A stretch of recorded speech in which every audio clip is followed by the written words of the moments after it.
Ngayon po, ngayong gabi ay tayo po ay magbabalik tanaw doon sa ating pong mga huling 7 salita. Tinalaga sinabi ng Panginoon sa krus ng Kalbaryo. Ngayon po yun, magkaroon po tayong sharing ng 7 last words po ng Panginoon. So, balikan natin yung mga huling salita ng ating Panginoong Jesus nung siya ay ipinako sa krus ng Kalbaryo upang tayo po ay magkaroon ng kaligtasan at restoration ng ating relasyon sa Diyos. Ito po yung tatalakayin natin. I hope mabilis lang po natin na matapos ito. So, pupunta na po tayo sa unang statement ni Jesus Christ. I don't know kung sa ulado po ninyo yung pagkakasunod-sunod nun. So, ito po yung number 1. Sabi doon, Jesus cried out, my God, why have you forsaken me? So, Jesus is telling to his Father, my God, meaning ito po yung cry out ng isang anak na inabandona ng kanyang ama. Kasi, my God, why have you forsaken me? So, pag tinanong mo ang mga tao kapag tutunay ba na pinabayaan ba o iniwan ba ng ama ang anak, kadalasan sasabihin ng mga tao hindi no. Pero this time merong cry out si Jesus Christ na my God, why have you forsaken me? It's a literal na inabandon na siya.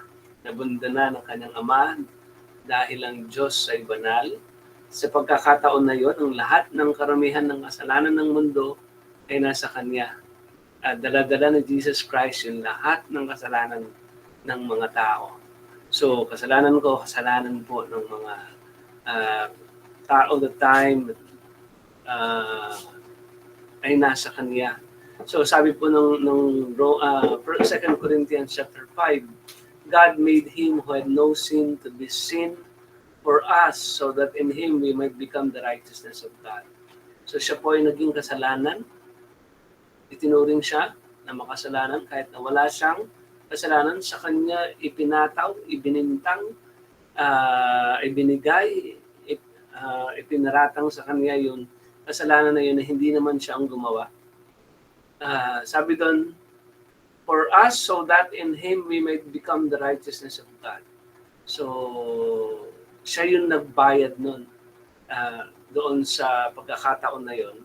Ito yung larawan na ang ama ay nakatalikod sa kaniyang anak dahil po sa ating mga kasalanan. Masakit yung pakiramdam na ikaw ay talikuran ng iyong mga magulang. Ngunit ginagawa lang naman yon, di ba? Kapag ang isang anak ay gumagawa ng kasalanan. Ganun po yun, minsan tinatalikuran ng magulang ng anak dahil matigas ang ulo Need na tikisin para matuto. Pero si Jesus Christ, hindi naman siya yung Actually, iniwan siya hindi dahil sa meron siyang ginawang kasalanan, kundi iniwan siya dahil sa ating mga kasalanan na sa kanya ibinigay. So, kung paano ang mga anak hindi matututo, ganun yun, magdidiretso yung suffering kapag hindi natututo. So, yung ama tinikis ang kanyang anak, not for his learning, but for suffering na tayo dapat ang makaranas. O hindi tawag po na suffering ni Jesus Christ. So, si Jesus Christ, inabundana ng ama, iniwan ng ama, pinabayaan ng ama, na parusahan ng mga tao, patayin ng mga tao, pahirapan ng mga tao para sa atin. So, that's the first statement. Ikalawa po is, sabi doon, Father, forgive them for they do not know what they are doing. So makikita natin dito, whether alam mo at hindi mo alam ang iyong ginagawa na kasalanan, ikaw pa rin ay guilty. Ulitin natin sabi niya, Father, forgive them for they do not know what they are doing. Whether alam mo at hindi mo alam, yan ay nangangahulugan na ikaw pa rin ay guilty. Hindi ko naman alam yan di ba? Sabi nga nila, ignorance of the law excuses no one. So, ikaw pa rin ay mapapatawan ng parusa. So regardless of what motivates sin, we are still indebted sinners. Tayo po ay hopelessly lost unless we receive Jesus' forgiveness. So tayong lahat ay makasalanan. And we have the tendency na makagawa po ng mga kasalanan na kahit hindi natin iniisip na ito ay kasalanan. Maaari nating ma-offend ang Diyos, maaari natin ma-violate yung kanyang law kahit hindi, sabi natin kahit na hindi natin alam yung law, no? Kahit hindi natin alam yung law, pero nasasaktan natin Diyos when we are violating His will, His commands. So, pero still, yung forgiveness ay nandun. Sabi niya, Father, forgive them for they do not know what they are doing. Once na tayo ay nakatanggap ng kapatawaran mula sa Diyos, we are also commanded to forgive those who hurt us, those who are against us.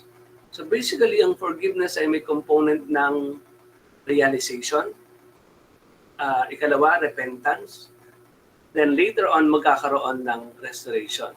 Kasi ganun din tayo sa Diyos. Ang forgiveness ay laging available. Ngunit bago mo makuha yung forgiveness, dapat meron ka munang tinatawag na realization. Dapat ma-realize mo muna na ikaw ay nagkasala, ikaw ay makasalanan, at kailangan mong pagsisihan, na kailangan magkaroon ng pagbabago ang puso at pakikitungo. So, saka natin na-avail yung tinatawag na forgiveness ng Diyos. So kapag ang isang tao na nakasakit sa atin, ngunit hindi naman niya inaamin na siya ay nagkasala, para sa iyo, need mo pa rin magpatawad kasi command yun ni Jesus na patawarin mo siya sa iyong puso. Hindi yun para sa kanya, kahit na hindi niya nare-realize yung sin, kundi para sa iyo yun, para sa iyong katahimikan. Sabi ng Panginoon, patawarin mo siya sa iyong puso, whether ma-realize niya o hindi. Nga lang, yung relationship, hindi mo na maibabalik yun yung gano'n, no? Hindi mo na mare-restore kasi hindi naman niya na ano yung sin, no? Hindi naman niya na-realize yung kanyang ginawang mali. So ang sinasabi ng Lord, kailangan mo pa rin magpatawad. Ganun yung sinasabi ng Panginoon sa atin. Kung hindi mo naman siya patatawarin, dadalhin mo yun, magiging pabigat yan sa iyong buhay. So, Father, forgive them for they do not know what they are doing. Si Jesus Christ ay nagpatawad kahit kumbaga parang hindi naman talaga siya yung talagang nagkaroon siya ng fair trial. Hindi siya nagkaroon ng fair trial diba? Siya ay pinarusahan, siya ay hinusgahan na hindi naman nila alam talaga yung tunay na kasalanan ni Jesus Christ. Ganun yung pataw sa kanya. So, kung tutuusin, walang sin Hindi siya sinner, hindi siya guilty, pero siya ay inakasahan at sa kanya siya ay nahirapan. Siya ay namatay dahil doon.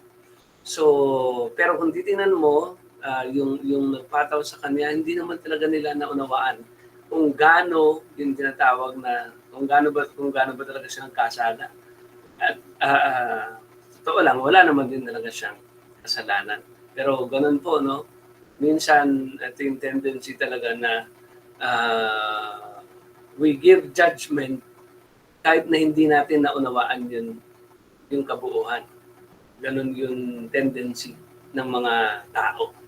So, si Jesus Christ telling, Father, forgive them for they do not know what they are doing.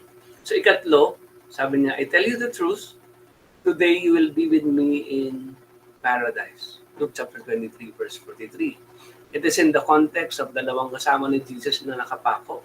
Yung isa ay hindi nanampalataya sa Panginoon, kundi nang asar pa. Sabi niya, kung tunay kang Kristo, ikaw yung makapangyarihan, ligtas mo yung sarili at kasama na rin kami. Sama mo na rin kami.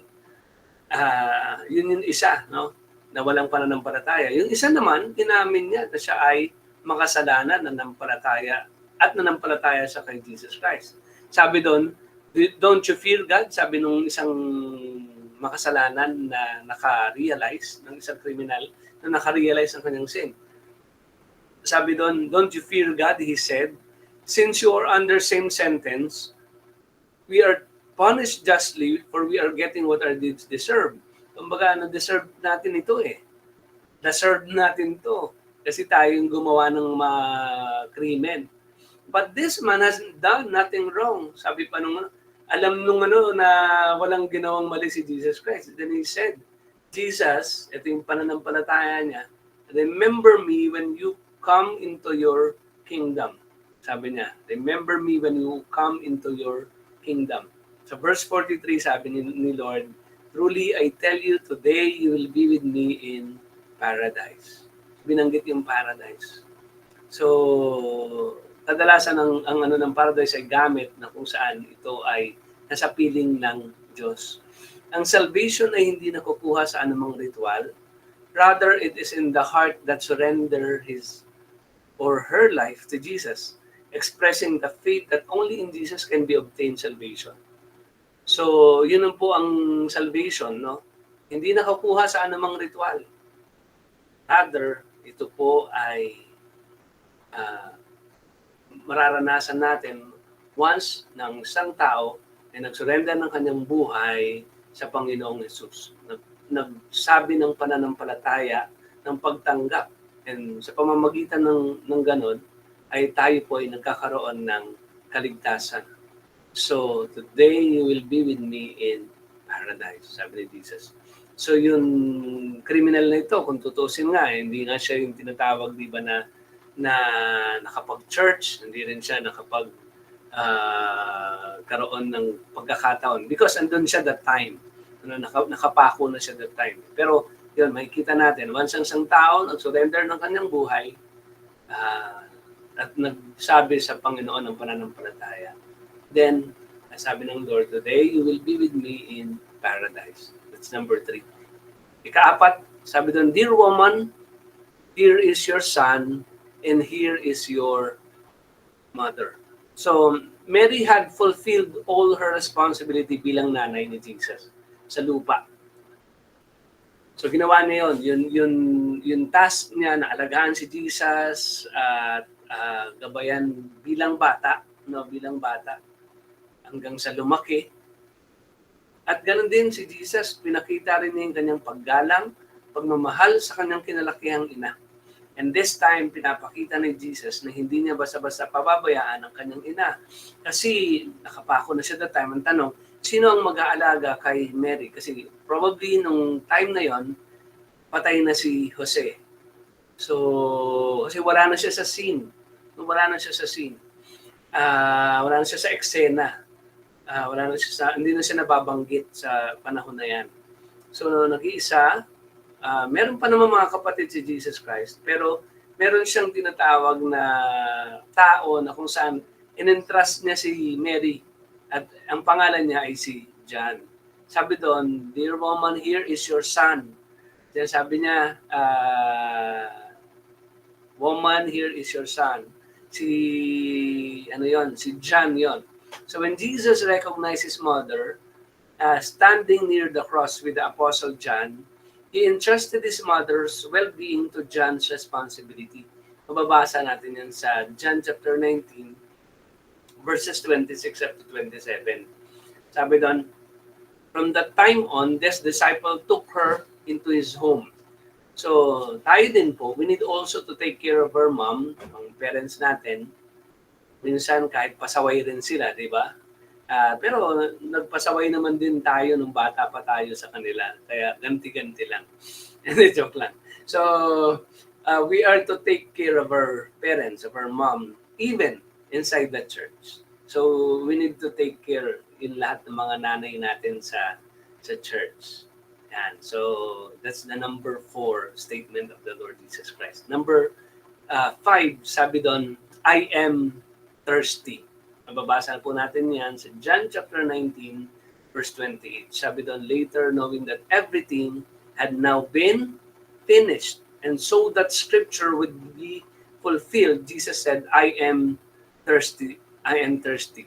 So basically, mga kapatid, kasi kadalasan sinasabi nila, si Jesus Christ daw ay nauuhaw sa ating pagmamahal. Si Jesus Christ daw ay nauuhaw sa ating paglilingkod. So, ginagawang pong parang spiritual yung meaning. Pero basically, as a human, Jesus is exhausted this time. Pagod na siya that time, mga kapatid, kasi nakapako siya, meron na po siyang mga sugat, sinibat na po siya sa tagiliran, so ibig sabihin dumadaloy na po yung dugo niya, nauubusan na po siya ng tubig, so meron ng dehydration, marami ng blood ang lumabas sa kanya, physically he is thirsty, he is exhausted, and literally. But also here, Jesus was answering, kasi bakit kailangan mangyari yon? Because part po ito ng Messianic prophecy na makikita po natin sa Psalms chapter 69, verse 21. Sabi doon, they put gall in my food and gave me vinegar for my thirst. Kumbaga, instead na tubig ang binigay, mga kapatid, ang ibinigay ay sour, ibig sabihin, para ho siyang suka. Ganun ho yun, yun ininom ng Panginoon. So, very po yun. Nauuhaw ka, pero suka, maasim ang pinainom sa'yo. It really describes, mga kapatid, yung hirap na dinanas ng Panginoon. And this time, He is completing the works of redemption. Yun, fulfilling all the prophecies. Ibig sabihin, malapit na o matatapos na yung kanyang ginagawa, yung kanyang trabaho bilang pagliligtas sa mga tao na mananampalataya sa kanya. So we as human, tayo po, laging may tendency mauhaw, lalong-lalo na sa panahon ng mainit na panahon natin ngayon. Lagi tayong mangangailangan ng tubig. But Jesus had completed the work. He began to satisfy our longings for life beyond death. So si Lord, ang siyang magkuquench ng thirst natin, ng ating kaluluwa, dahil siya yung living water. He is the living water. So siya yung magbibigay sa atin ng tunay na pagkain na magsasatisfy sa hinahanap ng ating kaluluwa, ng ating kalooban. So siya yung sagot doon sa hinahanap ng mga tao. Kaya kahit mga tao, maraming mga sinasabi natin, kahit maraming mga material na bagay at marami silang kayamanan, pero still, hindi pa rin sila makontento. Meron pa rin kulang sa kanilang puso. Dahil ang makakapagpuno lamang yan, walang iba kundi ang Panginoong Hesus. Ika-anim, sabi doon, it is finished. John chapter 19, verse 30. The work His Father has sent Him to do, yung mga pinapagawa ng Ama, which was to teach the gospel, perform miracles, achieve reconciliation for His people, was fulfilled. Nagawa na po, fulfilling all the law, that yung mga requirement ng law. So the debt of sin was paid. Yung utang na dapat bayaran, yung penalty ay binayaran ng Panginoong Jesus. Jesus saying, it is finished, that the death owned by man to his creator on account of Adam's sin. Dahil tayo pong lahat ay makasalanan, on account of Adam's sin, na ipasa sa atin yung yung sin na yon. At sa pamamagitan ni Jesus Christ, the second Adam, sabi ng scripture, sabi niya, it is finished. So, it is finished is saying not only does He take away man's sin, but now He removes it as far as the east is to the west. Hindi lang niya ito pinatawad, kundi ito ay tinanggal sa atin. No? So tayo, meron pa rin tayong tinatawag na we can still commit sin, pero mga kapatid, wala nang sting, wala na siyang kapangyarihan para tayo po ay igupo sa impyerno. Pero siyempre, ang tunay na mananampalataya ay magpapakita ng pagsunod at pagsuko ng buhay sa Panginoon. So, it is done, signed and sealed because of the blood of Jesus. At ang nagbayad nun, walang iba kundi ang dugo ng Panginoong Hesus. Sabi doon sa, is walang kapatawaran ng kasalanan kung walang pagbububo ng dugo. So, ang dugo ng Panginoon ang siyang pinangbayad sa ating pong mga kasalanan. It is finished. Tapos na. No? Hindi na, kung tutuusin, not by our works, but through the works of Jesus Christ. It brought about the completion of all the Old Testament prophecies, symbols, and foreshadowing about Himself. Si Jesus Christ, mga kapatid, had fulfilled all the things about doon sa requirement po ng pagbayad po ng ating po mga kasalanan. And last, number 7, sabi doon, Father, into your hands I commit my spirit. Jesus willingly gave His life to the Father.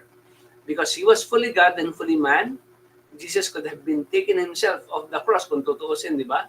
Siya ay makapangyarihan.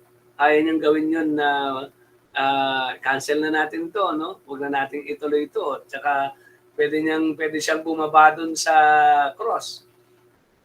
At pwede siyang mag-remain alive and exerted His divine authority, pero hindi niya po pinili yun. Instead, ginawa niya po, tinapos po niya yun para po sa atin. His divine nature means He intentionally had to choose to no longer hold onto life. So sinuko niya po yung life na yun. This statement is a direct quotation from the passage of Scripture in context. Sabi doon, For you are my rock and my fortress, and for your name's sake, you lead me and guide me. You take me out of the net they have hidden for me. For you are my refuge. Into your hands, sa Psalm 31 to mga kapatid, verses 3 to 5, Into your hand I commit my spirit. You have redeemed me, O Lord, faithful God. Into your hands.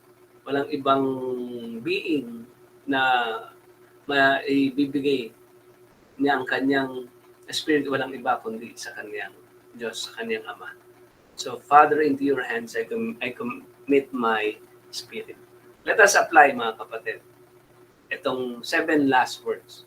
Una, mga kapatid, is Jesus was forsaken by the Father because He bore our sins for us to be saved. So, let us be grateful, mga kapatid. Let us be grateful. Dahil po sa ginawa ng Panginoon, He was forsaken. Dahil po sa atin. Dahil sa ating mga kasalanan. Ikalawa, Jesus experienced unfair trial. He was judged wrongfully. Inusgahan siya ng hindi makatarungan. No? That's the reality of life. May mga pagkakataon po na ganyan. Pero still, ginawa pa rin niya yung kanyang tungkulin para tayo po ay lubusin. Ikatlo, heaven or salvation can be obtained by the mercy and grace of God through faith. So ang salvation, mga kapatid, can be obtained by the mercy and grace of God sa pamamagitan ng pananampalataya. Ika-4, mga kapatid, let us take care of our our parents, katulad ng ginawa ni Jesus sa kanyang ina. Habang nabubuhay pang ating mga magulang, ating ina, tayo po ay ating po silang alagaan, ating po silang pagtiyagaan, at ating po silang i-honor. So, ikalima, mga kapatid, Jesus is the bread from heaven, the living water, the light of the world, whom people need in this life. And Jesus completed the requirements for us to experience the satisfaction. Only in the Lord, only in Jesus can be found satisfaction. Only in Him can be found contentment in life. Walang maliit at malaking bagay na magsasapat sa pangangailangan natin ng ating kaluluwa. Walang iba kundi ang ating Panginoong Hesus. We are sealed by the blood of Jesus and we are victorious because of Christ's work. So mga kapatid, no, wag po tayong mamuhay na parang defeated tayo because we are victorious because of the work of Christ in our lives. There is no being that we can lay our lives It is only in the Lord we can find rest. Kung parang sinabi ni Jesus Christ, Father, into your hands I commit my spirit. There's no being that we can lay our lives. So only in the Lord we can find rest. Have a meaningful, inspiring week, mga kapatid, to celebrate itong, ang tawag natin ay Holy Week. Pero sa atin, parang sabihin natin, it is a memories of redemption natin, mga kapatid, because of the work of Christ in the cross. So, enjoy the life, pero let us also have yung mag-contemplate tayo doon sa ginawa ng Panginoon tung week na ito. Be grateful, magpasalamat sa Diyos sa kanyang ginawa para sa atin. So, tayo pong lahat ay manalangin. Nagpapasalamat kami, Panginoon, sa inyo pong 7 last words na binanggit. At alam po namin may kinalaman ito sa inyo, may kinalaman ito, Panginoon, sa inyong sakripisyo, at may kinalaman din ito, Panginoon, sa amin pong buhay, sa amin pong kaligtasan. Kaya salamat po. Nais po namin sabihin sa inyo, Panginoon, salamat sa pagsasakripisyo ninyo sa amin. Salamat, Lord, sa pagbibigay ninyo ng buhay sa amin. Salamat sa pagbibigay din ng relationship na meron kami, Panginoon, ngayon sa inyo. Thank you, Lord. Continue to guide us. Bless us, O Lord. Patuloy niyo pong palaguin ang aming pong spiritual na buhay, ang aming relasyon sa inyo. Salamat po, Lord, sa pangalan ni Jesus. Amen. Magandang gabi po sa bawat isa.